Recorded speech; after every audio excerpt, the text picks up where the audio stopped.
شلوني؟ شلوني ما ايوه ماشي والله مو بازار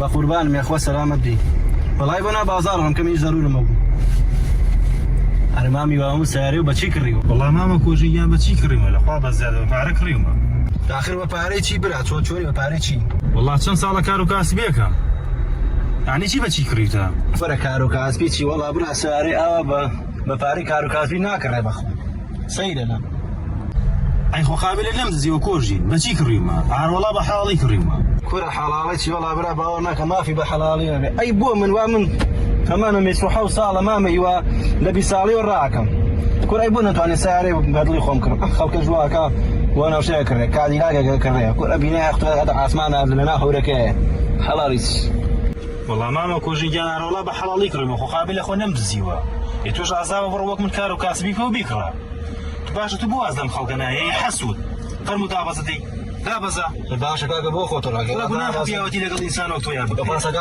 دابەزە 1000 دينار باشە دابەزە باشا دي خوا لقب نري خوا و لە شە ساغ نەبێت توش باشە یەغەمبەر بەخێر نی خەڵکە زۆر سەیرە بەخۆ ئەمە واز لە خەڵک ناهێنێ فڵان کەس ئەم خانووە چۆن کرد فڵان کەس ئەم سیارە چۆن کڕی فڵان کەس ئەم باخەت چی لێگەر کورە عیبە عیب ئاشەم حەسوودی هەتاکەی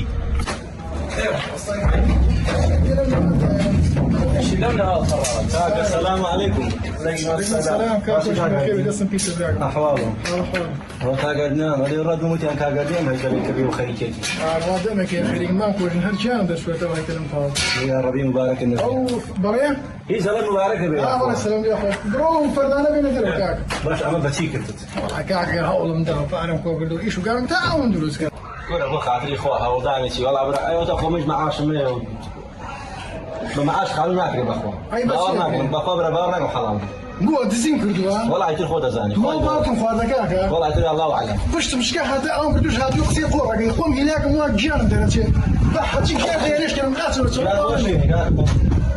شيء مدرس. لا دروا. أبي. يا رشيد. هاي. بختار.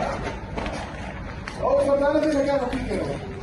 كروش ولا كي أك بزيته كي خمر أهون نزري أو دارك أنا حسيته. نروش فيه. السلام عليكم. عليكم السلام ورحمة الله وبركاته. أستاذ سيقوش وأخواتي. قوشي شوي. شوي أحوال. تقبل. أول مسألة هذه من قطوة فنيت سيقوش كانوا. رأيت أنا وبرادي ولا.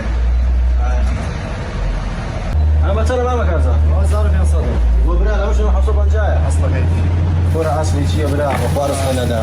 ما كيف. أنا كان كلام باري خوته شو. أنا والله كان قوشي بقابة زوي خوب. هاي كذا عارف. باش ما وتشي كده. والله بقى إيش. والله حموش لي بيتيا برمي ترى ما مجال. أنتم شعبي يا أخوان بخير. يا أخوان سلامة. يوم النور. بچی کدو دام. بپره ایشون کردو؟ برای پاره چی خودتو ساکم دیوانی دفتر کنی وینا خود. ایشون کردی ایشون. برا ایشی چی برای ای بودی شدم بخوانی ناب. ای تو بترای بچی بیکم. من مقابل عین شغم ویک. برا والله بعضم. بابا لو برا حرام. غير حرام ماشي بپاره تو ولا. حرام شو جوای ناب. هذا خودت لي فلوس كي تو زورسي. والله خود یاری خود باقی خوازانی. انا دوني قال لهم يقوم باقي شيء. انا قلت له قال ها؟